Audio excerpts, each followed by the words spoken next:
Good morning, my dear students. Welcome to another class on theatre studies. So, in the past class, you learned about Bharadamuni and Natya Shastra. You learned about Rasa and Bhava and how Rasa is evoked in the minds of the audience. So, now in this class, I would like to introduce you to some dramatists in ancient Sanskrit theatre. So, today we will be dealing with Bhasa and Kalidasa and their contributions to ancient Indian theatre. Let's start by talking about Sanskrit drama. Sanskrit literature, it has had a very unique place in world literature because it is ancient, wide and extensive. And especially drama in Sanskrit, it is both gripping and beautiful. There is a familiar saying in Sanskrit, Kavyeshu Nadagam Ramyam. That means, among kavyas, drama is the most attractive. So, among the authors of Sanskrit drama, these names are very important: Bhasa, Kalidasa, Shudraga, and Bhavabhuti. So, these four names are extremely important among the authors of Sanskrit drama. So, before going ahead to deal with the authors in Sanskrit drama, let us discuss the features of Sanskrit drama. So, these are the common features you can find in most of the Sanskrit dramatists during ancient times. Let us discuss these one by one. First of all, when we learned Greek drama was predominantly tragic in nature. But in Sanskrit drama, there is an entire absence of tragedy. So tragedy is totally absent in Sanskrit drama or Sanskrit literature. The second feature is that nothing indecent was ever presented on Sanskrit theatre, on the stage. But this rule actually did not just stop with removing the vulgar things from the stage. Even innocent things like kisses and embraces were forbidden in the ancient Sanskrit stage. And even in some cases, certain kinds of witticisms were regulated. തമാശകളിൽ പോലും ഒരു regulation വരുമായിരുന്നു. So nothing indecent was ever presented on Sanskrit stage. The third principle is that the three unities of time, place and action, which we learned in Greek drama, they were not observed in Sanskrit drama. So the three unities were absent in Sanskrit drama.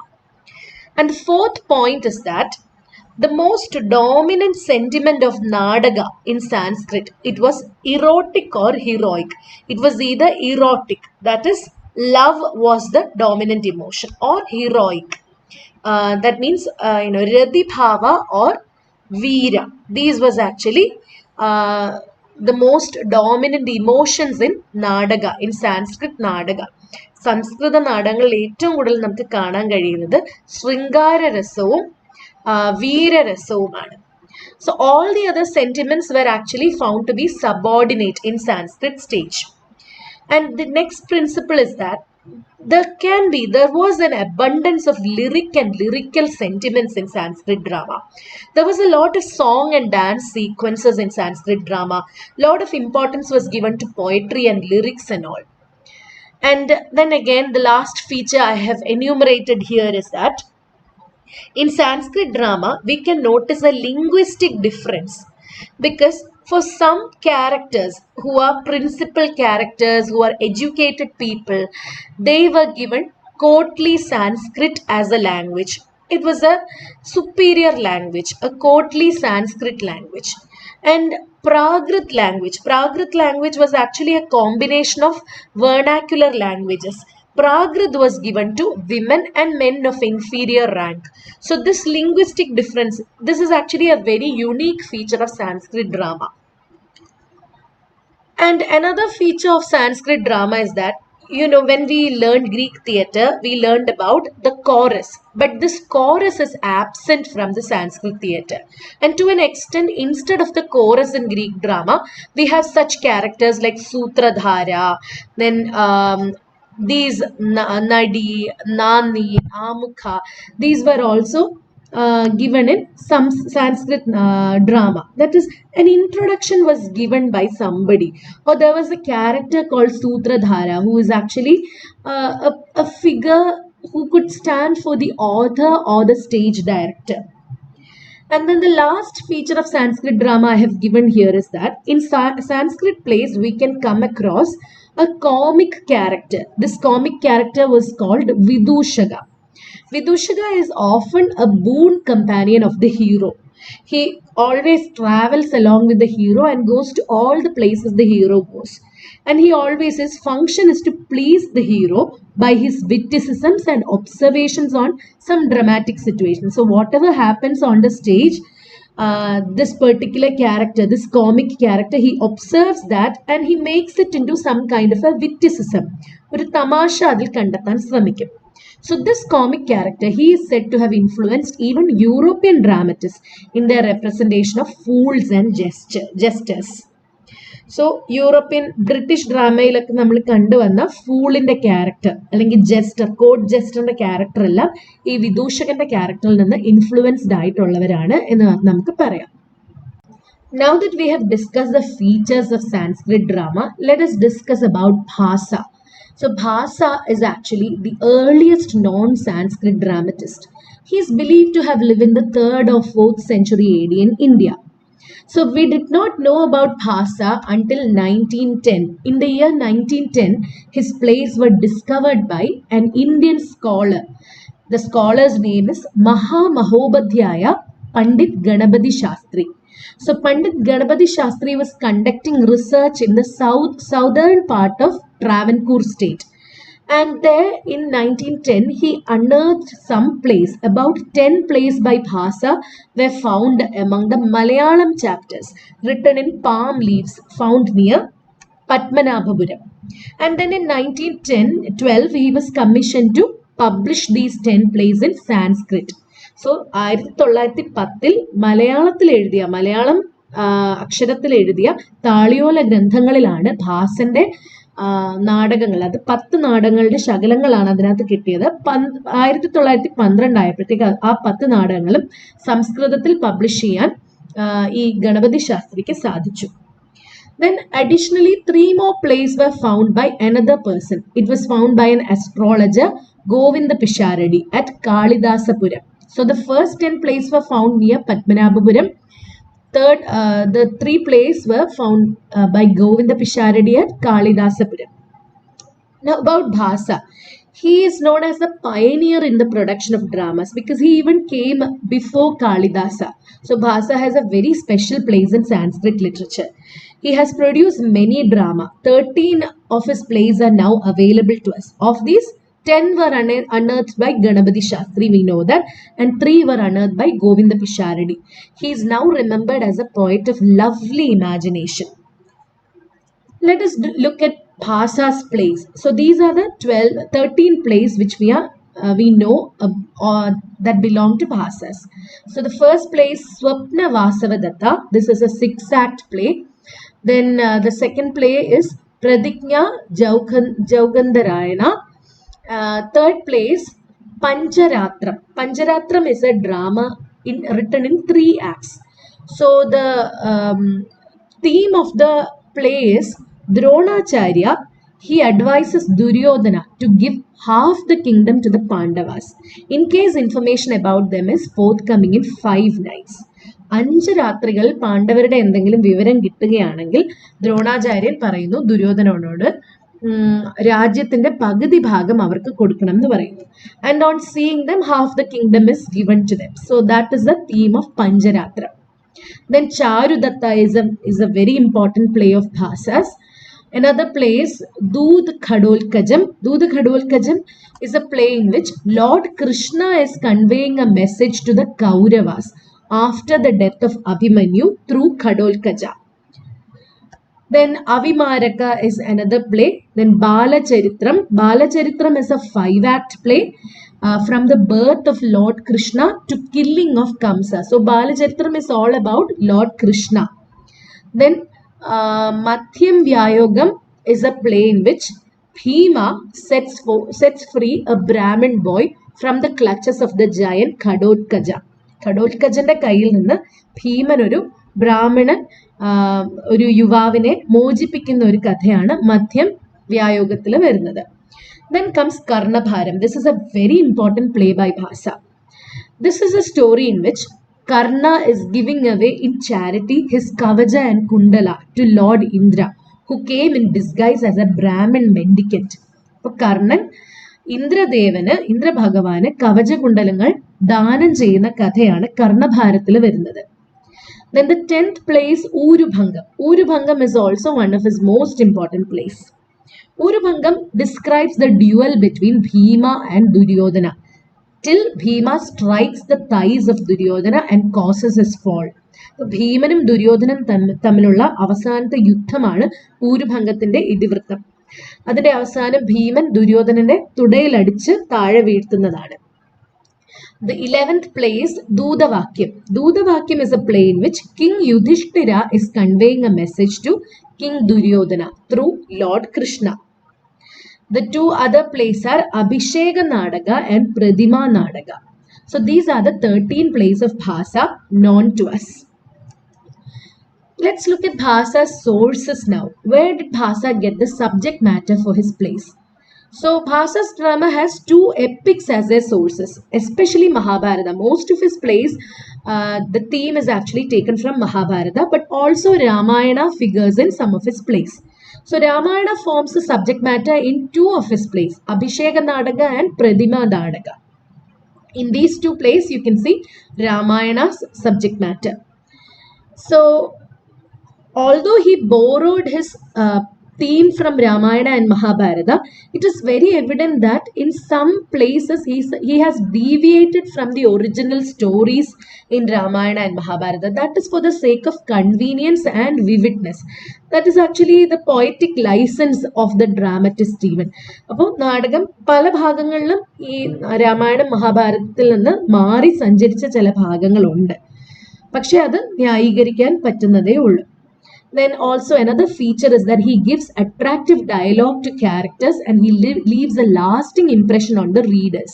And also the beauty of his poetry is also amazing. And this is enhanced by using figures of speech like simile. Simile is ubama. If you are saying my love is like a rose, that is a simile. Metaphor is saying my love is a rose. My love is a red rose. That is metaphor. Pathetic fallacy is when the emotions of a character are reflected in the nature. For example, when you are feeling sad, a rain will come. That means nature is also crying along with you. So that kind of figure of speech is called pathetic fallacy. So in his poetry, we can see the use of all these figures of speech. And there is no artificiality anywhere in his plays. So that brings us to the end about the discussion on Bhasa and his plays and the features of his drama. Let us now turn our attention to Kalidasa.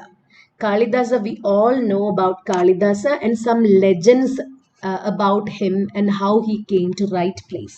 We are quite familiar with that.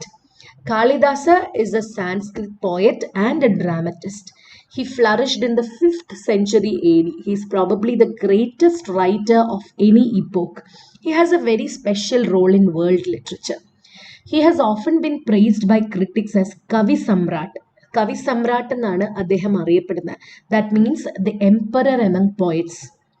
And he was, according to popular tradition, one of the most brilliant of the 9 gems who adorned the court of Vikramaditya. Vikramaditya രാജാവിന്റെ രാജസദസ്സിലെ നവരത്നങ്ങളിൽ ഒരാളായിരുന്നു കാളിദാസൻ എന്ന് പറയുന്നുണ്ട്. And then on the basis of his extraordinary intelligence and artistic production, Kalidasa is considered to be the best dramatist. Even though Bhasa came before him and Bhasa was also extremely intelligent, Kalidasa's intelligence actually surpassed that of Bhasa. So he is considered to be the best dramatist of India. And his plays are brilliant, beautiful, and it also portrays a superior picture of Indian culture. And he actually has not written as many plays as Bhasa. Bhasa has written 13 plays, but Kalidasa has only written 3 plays to his credit. Those plays are Malavigagnimithram, Vikramorvashiyam, and Abhignana Shagundalam. These are the 3 plays: Malavigagnimithram, Vikramorvashiyam, and Abhignana Shagundalam. And he has also written some epic poems like Raghuvamsham, Kumara Sambhavam, and a lyric poem named Meghadoodam. We can actually see in the place of Kalidasa the cream of Indian dramatic literature. Whatever is the best in Indian drama, that can be found in the works of Kalidasa. And also he has incomparable creative imagination and dramatic skill. And also, he's the best when he's presenting beauty and love affairs. Nobody can actually portray beauty and love affairs as beautiful as Kalidasa could. And he was an ardent worshipper of nature. He describes the real beauty of nature in his works. And he is also known for the introduction of new ideas in his plays. And he also used different kinds of figures of speech. While Bhasa also uses figures of speech, he uses the same kind of figures of speech throughout his plays. But Kalidasa uses different figures of speech in his plays. So there is variety in Kalidasa's drama. And he also uses rare words and idioms in his plays. So let's now look at Kalidasa's plays. Kalidasa has only written 3 plays. So the first one is Abhignana Shakuntalam. This is his magnum opus. This was actually his 3rd play if the chronology is concerned. So this is considered to be the priceless gem in world literature. So you all know the theme of this story. It is taken from Mahabharata. It tells the story of love and trial between Shakuntala and King Dushyanta. And what can be noted about this play is that he deviates from the story in Mahabharata in some occasions, like the curse of sage Durvasa, the legend of the royal ring, etc. So these are some matters which are not discussed in the real text. So it is actually a dramatic romance. It has surpassing beauty, and this has gained him the status of being called the Shakespeare of India. The second play it's actually the first play chronologically, Malaviga Agnimitram. So this drama deals with the love of King Agnimitra and how he falls in love with Malavika. Malavika is actually a maid of honor to his queen. And there is naturally a lot of problems, trials and tribulations between these two people trying to unite together, but ultimately it ends in a union between the two lovers. So this was his first play, and it actually lacks the full development of his genius. And his second play is Vikramorvashiyam. So this is a glorious melodrama. It deals with the mythical story about the love between Maharaja Pururavas and the nymph Urvashi. So Urvashi was driven out of the heavens for uttering the name of Pururavas instead of Vishnu. But she was allowed to live with Pururavas until the birth of their child. So this is a love story between King Pururavas and Urvashi. So in this play we can notice Kalidasa's creative imagination has fully developed. So these are the 3 plays by Kalidasa: Abhignana Shakuntalam, Malaviga Agnimitram, and Vikramorvashiyam. After Bhasa and Kalidasa, we have to learn about some minor playwrights during this period. First of all, Shudraga. Shudraga is generally regarded as a legendary person. He's not supposed to be a real person, but there are some scholars who think of him as a real historical personage. He is the author of this particular play, Miricha Kadiga. Miricha Kadiga literally means the toy cart. So this play is about the love of Charudatta, a young Brahmin merchant, to Vasanta Sena. Another playwright of note is BHAVABHUTI. He lived in the 8th century. He is an imperishable name in Sanskrit literature. He possessed great dramatic genius. He was a more impassioned writer than Kalidasa. In him, we can actually notice more passions and emotions than Kalidasa. His important works are the following. Maladi Madhava. Maladi Madhava is an Indian Romeo and Juliet play.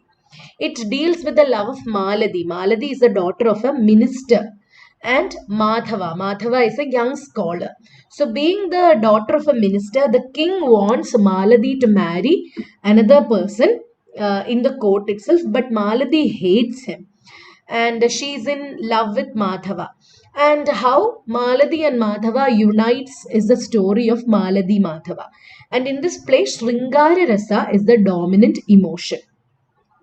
Next play is Mahavira Charita. Mahavira Charita is actually a story of Rama, Lord Rama, from his boyhood up to his conquest of Sri Lanka, and return to Ayodhya. അപ്പോൾ രാമന്റെ ഒരു ഇതിവൃത്തമാണ് മഹാവീര ചരിതയിൽ വരുന്നത്. Then comes Uttara Ramacharita. In Uttara Ramacharita, we see the picture of Sita. Sita is the heroine. Sita is in exile in the forest.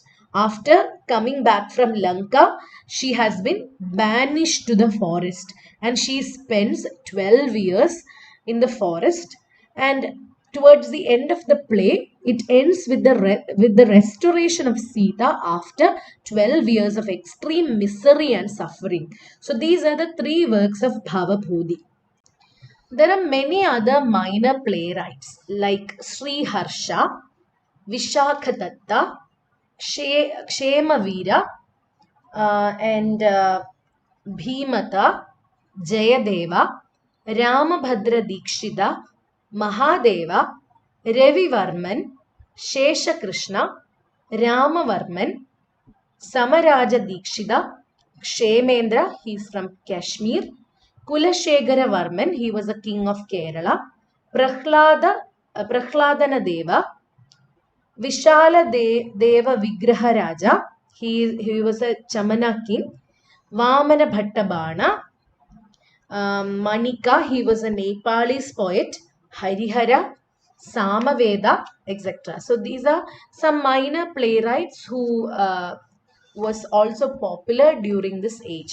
But of notice is the 4 playwrights we discussed today. They are Bhasa, Kalidasa, Shudraga and Bhavabhuti. So I hope this class was beneficial for you. We have come to the end of this class. Thank you for listening to me till the end. Have a nice day ahead. Bye.